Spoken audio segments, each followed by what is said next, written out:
Hello student, today we will discuss about the preamble under the subject of education in contemporary India. The preamble of the Constitution of India presents the principle of the Constitution and indicates the source of its authority. प्रस्तावना वो दस्तावेज है जो संविधान के शुरू में ही अंकित किया जाता है, जो कि किसी भी कॉन्स्टिट्यूशन को के प्रिंसिपल्स और सोर्सेस को इंडिकेट करता है. It was adopted on 26th of November 1949 by the Constituent Assembly and came into effect on 26th of January 1950, celebrated as the Republic Day of India. प्रस्तावना को 26 ऑफ नवंबर 1949 को adopt किया था constituent assembly के द्वारा और 26 of January 1950 को हम सेलिब्रेट करते हैं रिपब्लिक डे के रूप में. The preamble was amended only once on 18 December 1976, with most of the opposite being jailed during the emergency in India. The Indira Gandhi government pushed through several changes in the 42nd Amendment of the Constitution. प्रस्तावना को पहली बार amendment जो की गई थी वो 18 दिसंबर 1976 को की गई थी, जो जबकि इंदिरा गांधी गवर्नमेंट थी और इमरजेंसी थी इंडिया में लगी हुई. तो 42nd अमेंडमेंट जब हुई थी कॉन्स्टिट्यूशन में तब इसको अमेंड किया गया था. Through this amendment the words socialist and secular were added between the word sovereign and democratic and the word unity of the nation were change to unity and integrity of the nation.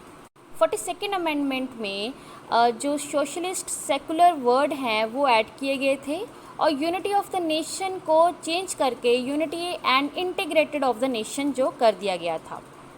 So here we have a preamble.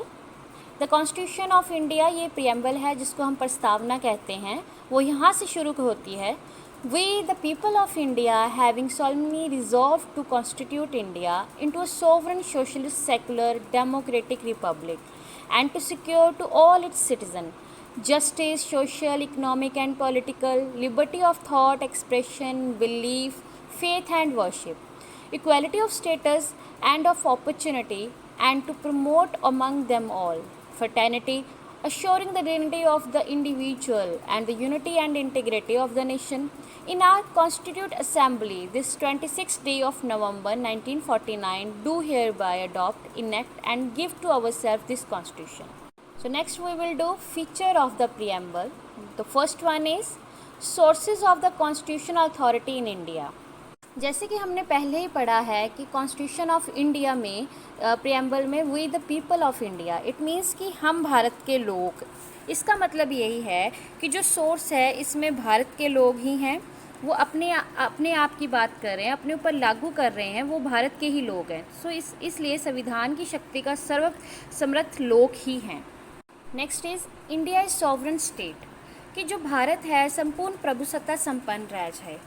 It means कि जो वर्तमान समय में जब संविधान के लागू होने से भारत को पूर्ण प्रभुसत्ता प्राप्त हुई है. भारत अपनी अंदरली और बाहरी जो नीति निर्माण करने में पूर्ण रूप से स्वतंत्र है. Next is India a socialist state. Bharat एक समाजवादी राज्य के रूप में भी जो प्रस्तावना जब ये बनी थी तब संविधान सभा ने ये शब्द जो है अंकित नहीं किया था, लेकिन 42nd अमेंडमेंट में समाजवादी शब्द को अंकित कर दिया गया था. Next is India secular state. Secular word जो है धर्मनिरपेक्ष राज्य. इट मीन्स कि ये भी वर्ड जो है 42nd अमेंडमेंट में ये इंक्लूड किया गया था. इसका अर्थ है कि भारत का किसी भी धर्म को हम राजधर्म का दर्जा नहीं देते. हर एक इंसान को यहाँ पर किसी भी धर्म को अपनाने की स्वतंत्रता है. Next is India democratic state.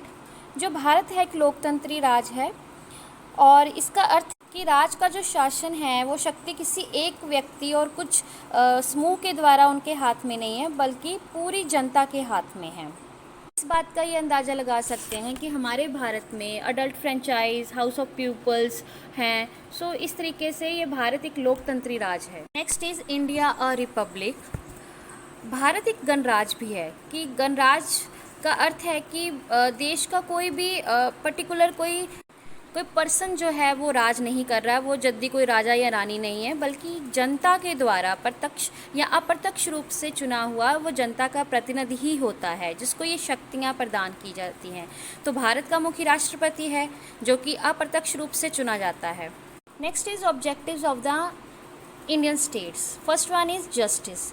Justice mean कि सभी को जस्टिस यहाँ पर मिलेगा, सोशल जस्टिस, इकोनॉमिक और पॉलिटिकल जस्टिस। इट मीन्स कि सोशल में है, सोशल जस्टिस मीन है कि व्यक्ति को जन्म, जात, रंग, नस्ल आदि के अधिकार आधार पर उनके साथ डिस्क्रिमिनेशन नहीं होगा। Second one is economic justice. इसका अर्थ है कि हर एक व्यक्ति को अपनी रोजी रोटी कमाने के लिए समान अवसर प्राप्त होंगे। पॉलिटिकल जस्टिस, इसका अर्थ है कि व्यक्ति को बिना भेदभाव से राजनीतिक अधिकार प्राप्त होंगे। Next is liberty.